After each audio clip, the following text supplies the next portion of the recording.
As the world marks 70 years since the end of World War II in Europe, only a handful of the soldiers who liberated the Nazi concentration camps are still alive.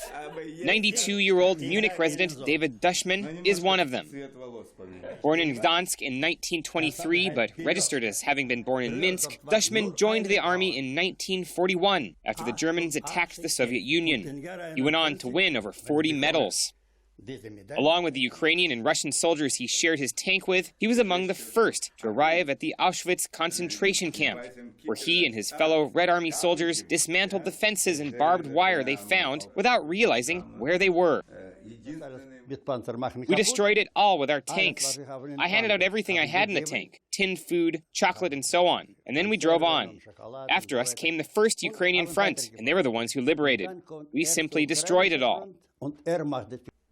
It was only later that Dushman, who himself is Jewish, found out that he had been part of the liberation of a Nazi death camp. First of all, we did not know that we were at Auschwitz. We did not know, and that was how it was.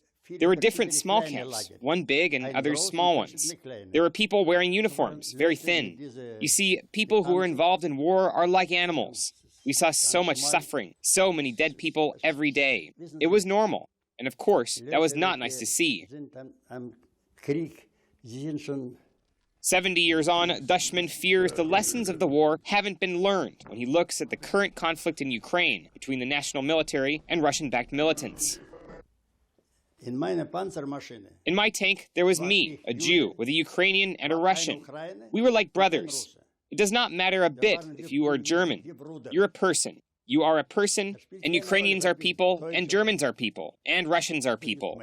We have to behave like people and not like animals. I don't understand what these politicians are doing. I don't understand it at all. It's not only animosity between nations which troubles the veteran, for Dushman also worries about a resurgence of fascism. It's not just a German problem, but a global one. There's fascism in Russia too. Young people. It's a catastrophe.